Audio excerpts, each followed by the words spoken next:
ವಿದೇಶ ಪ್ರವಾಸವನ್ನ ಮುಗಿಸಿ ಶಾಸಕ ರಮೇಶ್ ಜಾರಕಿಹೊಳಿ ಅವರು ವಾಪಸ್ ಆಗಿದ್ದಾರೆ. ಮಹಾರಾಷ್ಟ್ರದ ಕೊಲ್ಲಾಪುರಕ್ಕೆ ಹೋಗಿದ್ರು. ವಿಮಾನ ನಿಲ್ದಾಣಕ್ಕೆ ಈಗ ಆಗಮನ ಆಗಿರುವಂತದ್ದು.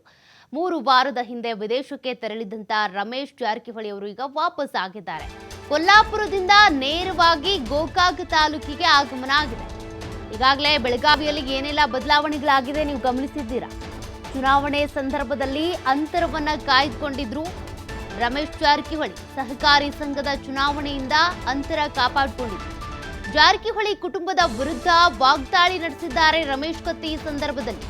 ಈ ವೇಳೆ ಇನ್ಮುಂದೆ ರಮೇಶ್ ನೋಡ್ಕೊಳ್ತಾರೆ ಅಂತ ಸಚಿವ ಸತೀಶ್ ಜಾರಕಿಹೊಳಿ ಅವರು ಹೇಳಿದರು.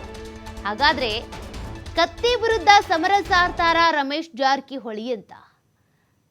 ಸತೀಶ್ ಜಾರಕಿಹೊಳಿ ಹಾಗೂ ರಮೇಶ್ ಜಾರಕಿಹೊಳಿ, ಬಾಲಚಂದ್ರ ಜಾರಕಿಹೊಳಿ ಈ ಕುಟುಂಬಸ್ಥರಿಗೆ ಕತ್ತಿಯವರು ಏನಿದ್ದಾರೆ ಒಂದು ರೀತಿಯಾಗಿ ಸಿಂಹ ಸ್ವಪ್ನ. ಈಗ ಕಾರಣ ಚುನಾವಣೆಯಲ್ಲಿ ಗೆದ್ದಿರೋದು ಈಗ ರಮೇಶ್ ಕತ್ತಿಯವರ ಬಣಾನೆ.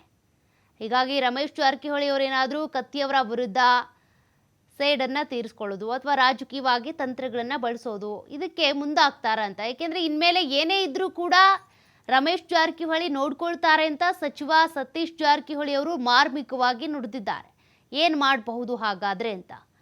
ಸಹಕಾರಿ ಸಂಘದ ಚುನಾವಣೆಯ ಸಂದರ್ಭದಲ್ಲಿ ರಮೇಶ್ ಜಾರಕಿಹೊಳಿ ಅವರು ಕರ್ನಾಟಕದಲ್ಲಿ ಇರಲೇ ಇಲ್ಲ. ಅಷ್ಟೇ ಅಲ್ಲ, ವಿದೇಶಕ್ಕೆ ತೆರಳಿದ್ರು ಅವರು. ಈಗ ವಾಪಸ್ ಆಗಿದ್ದಾರೆ. ಈ ಚುನಾವಣೆಯೂ ಮುಗ್ದಿದೆ. ಚುನಾವಣೆಯಲ್ಲಿ ಗೆದ್ದಿರೋದು ಕೂಡ ರಮೇಶ್ ಕತ್ತಿಯವರ ಬಣ. ಯಾರು ಎಷ್ಟೇ ಬಂದರೂ ಕೂಡ ಕೈ ಹಾಕಬಾರ್ದು ಜಾಗದಲ್ಲಿ ಕೈ ಹಾಕಿ ಈಗ ಕೈ ಸುಟ್ಕೊಂಡಿದ್ದಾರೆ ಅಂತ ರಮೇಶ್ ಕತ್ತಿಯವರು ಹೇಳಿಕೆ ಕೊಟ್ಟಿದ್ದಾರೆ. ಆ ಹೇಳಿಕೆಗೆ ಸಂಬಂಧಪಟ್ಟಂತೆ ಸತೀಶ್ ಜಾರಕಿಹೊಳಿ ಅವರು ಹೇಳಿಕೆ ಕೊಟ್ಟಿರೋದು, ಇನ್ಮೇಲೆ ಏನೇ ಇದ್ರೂ ಕೂಡ ರಮೇಶ್ ಜಾರಕಿಹೊಳಿ ಅವರೇ ನೋಡ್ಕೊಳ್ತಾರೆ ಅಂತ. ಹಾಗಾದರೆ ರಮೇಶ್ ಜಾರಕಿಹೊಳಿ ಅವರ ಮುಂದಿನ ನಡೆ ಏನು ಅಂತ. ಸದ್ಯ ಇವತ್ತಷ್ಟೇ ವಾಪಸ್ ಆಗಿದ್ದಾರೆ. ನೋಡೋಣ ಬೆಳಗಾವಿಯಲ್ಲಿ ಏನೇನಾಗಬಹುದು. ಬೆಳಗಾವಿ ರಾಜಕೀಯ ಅಂತ ಬಂದರೆ ಒಂದು ರೀತಿಯಾಗಿ ಮಿನಿ ಕರ್ನಾಟಕನೇ ಇದ್ದಂಗೆ. ಅದು ಬರೀ ಜಿಲ್ಲೆ ಅಷ್ಟೇ ಅಲ್ಲ, ಅಷ್ಟು ಸದ್ದನ್ನು ಮಾಡುತ್ತೆ ಯಾವುದೇ ಒಂದು ಎಲೆಕ್ಷನ್ ಆದರೂ ಕೂಡ. ಕಾರಣ ಒಂದು ಕಡೆ ಲಕ್ಷ್ಮೀ ಹೆಬ್ಬಾಳ್ಕರ್ ಬಣ, ಮತ್ತೊಂದು ಕಡೆ ಸತೀಶ್ ಜಾರಕಿಹೊಳಿ, ರಮೇಶ್ ಜಾರಕಿಹೊಳಿ, ಬಾಲಚಂದ್ರ ಜಾರಕಿಹೊಳಿ ಅಂತ ಜಾರಕಿಹೊಳಿ ಬ್ರದರ್ಸ್ ಅವರ ಫ್ಯಾಮಿಲಿ, ಮತ್ತೊಂದು ಕಡೆ ರಮೇಶ್ ಕತ್ತಿ. ಹೀಗೆ ಅಲ್ಲಿನ ರಾಜಕೀಯ ಏನಿದೆ ಇಡೀ ರಾಜ್ಯವನ್ನೇ ಗಮನ ಸೆಳೆಯುವಂಥ ರಾಜಕೀಯ. ಅದು ಜಿಲ್ಲಾ ರಾಜಕಾರಣ ಆಗಿರಲಿ ಅಥವಾ ಬೇರೆ ಯಾವುದೇ ಚುನಾವಣೆ ಆಗಿರಲಿ.